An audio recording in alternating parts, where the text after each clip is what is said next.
Welcome to yet again another Seamus Evans show. Hey, thank you so much. If you've come this far, if you've been listening, watching, subscribing, the last I checked, my last episode, 10 people consumed it. So, I will be signing autographs later, if you know what I mean, to all 10 of you. Today, I wanted to talk about breakthrough moments. You know, when you just notice you're struggling, you're really putting so much effort in and you feel like you're going nowhere.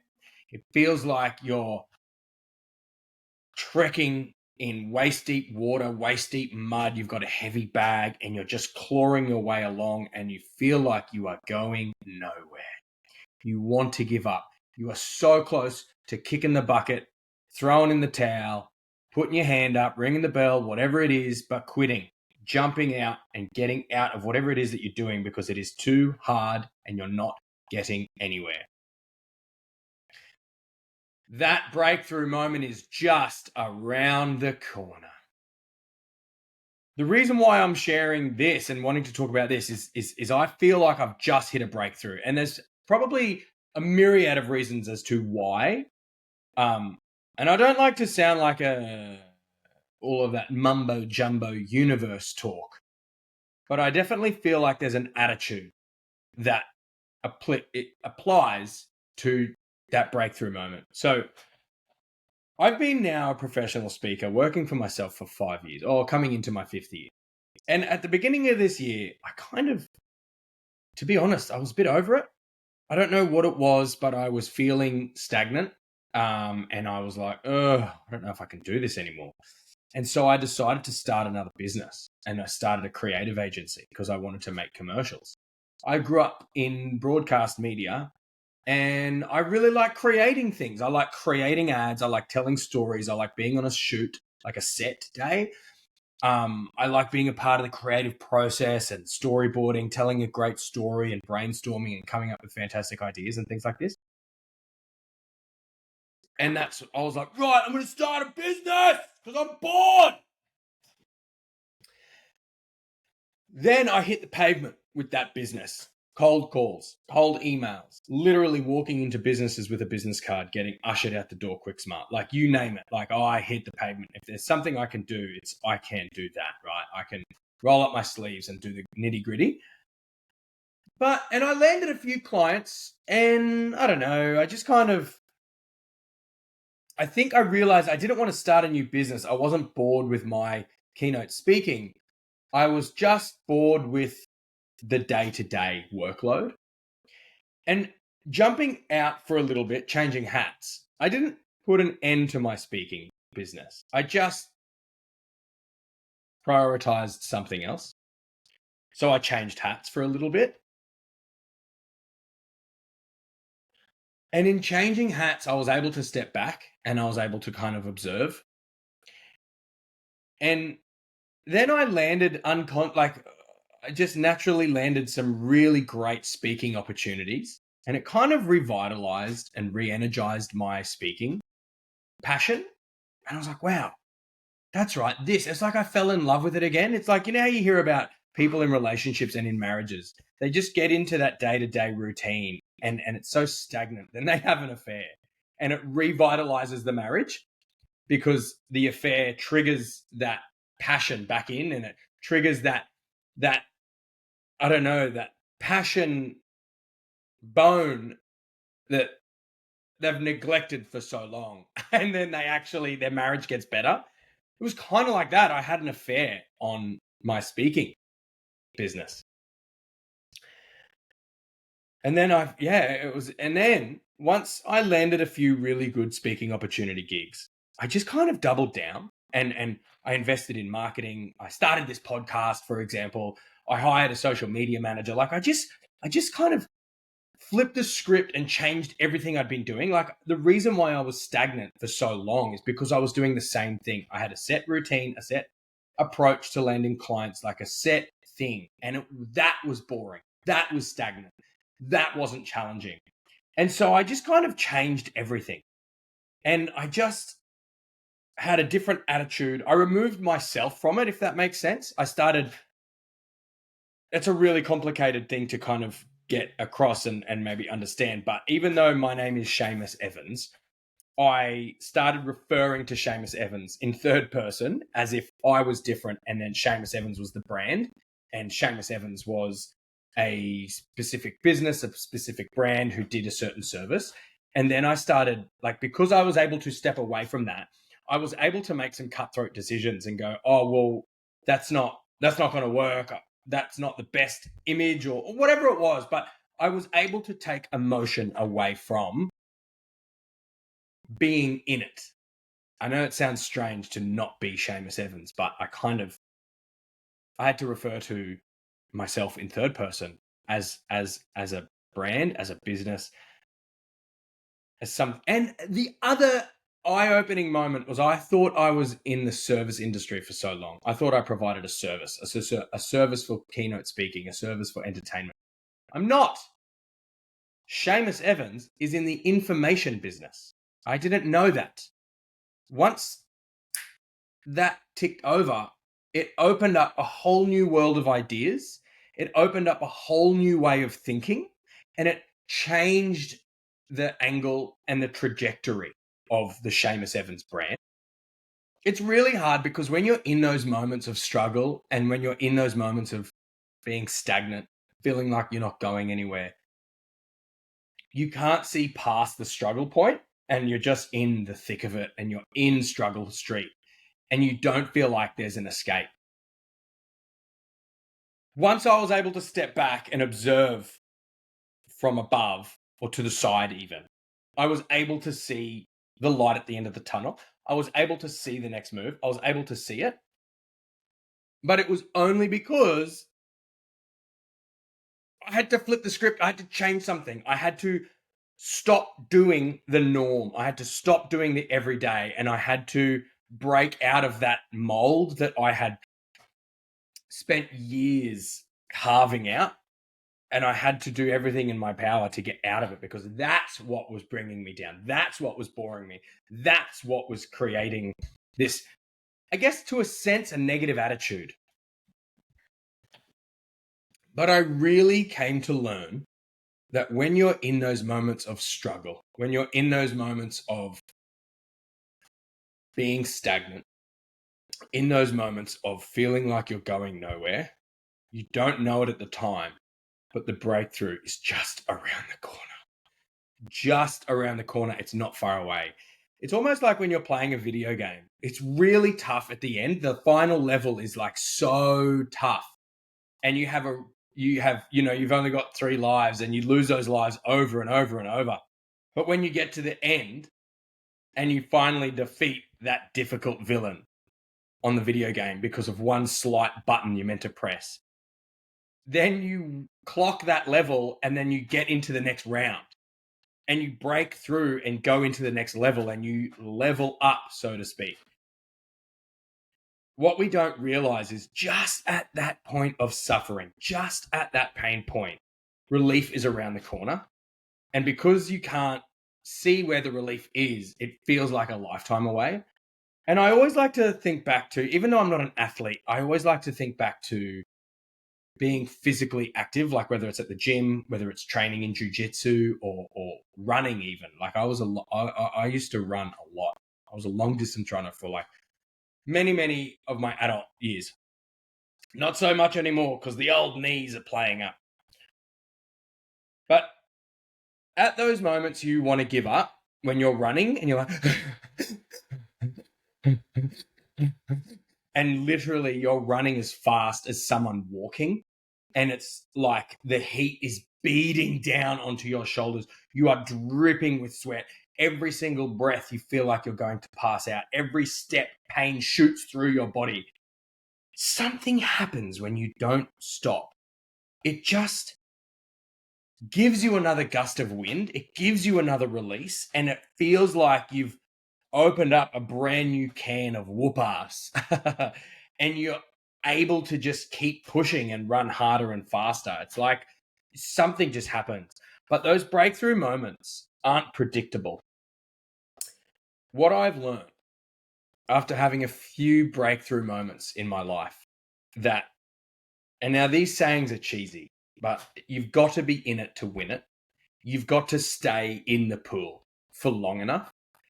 If you're fishing and you're not getting any bites, you don't just pull the hook up and go somewhere else. You've got to stay there and put another hook in.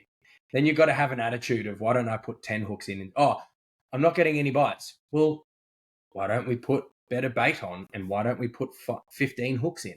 Like, changing your attitude, shifting that mindset, instead of complaining and whinging about how it's not working out or how hard it is.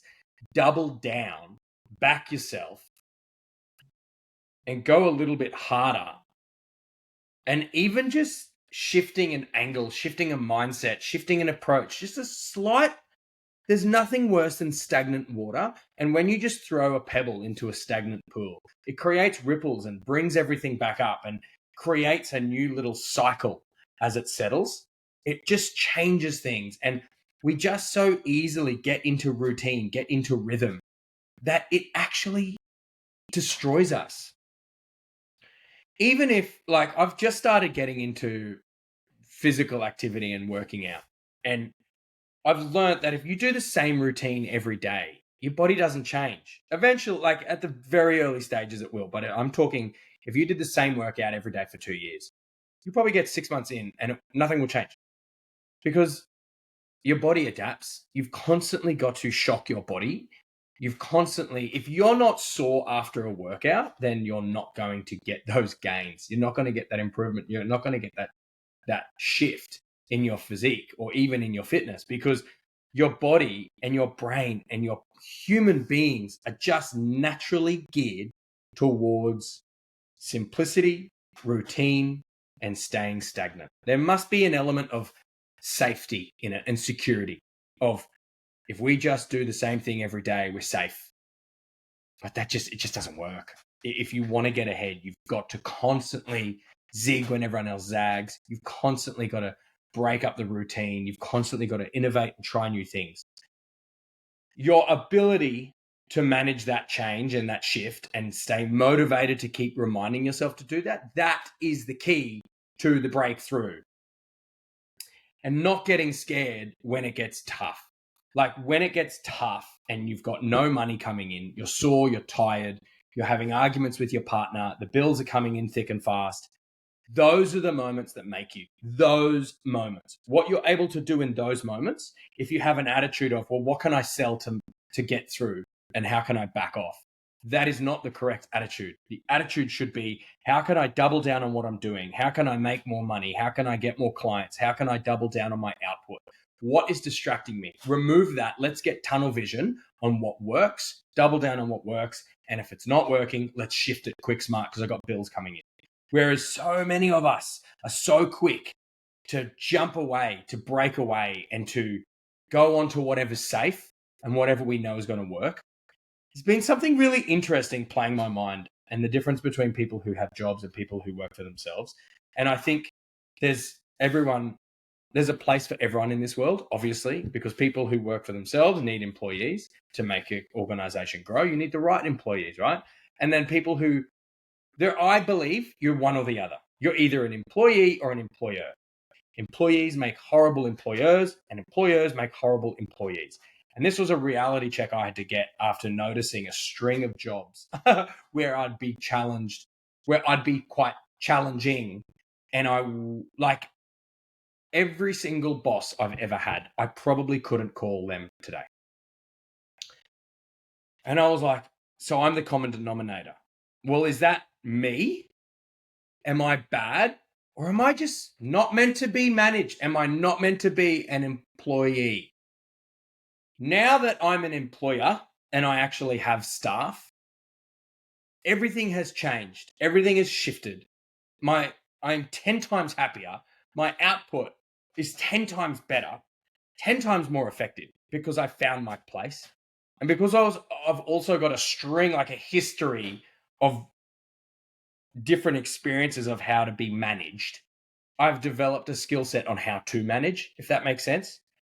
Like, I've seen how not to manage someone like me. And I've seen how to manage someone who's a very good worker or quite a bit of a yes man. I've seen how to manage them, and I've seen how to manage the people who are really, really great, but hard to manage.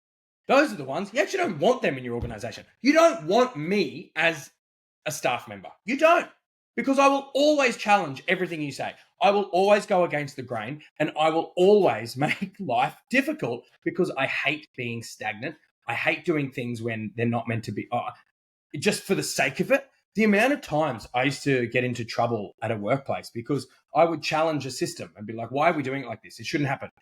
But that's just how we do it. That's just how it's meant to happen. I would always create political issues amongst the staff because I would go around the system. I'd be like, why would I go to that person when that's the decision maker? I'm going straight to them.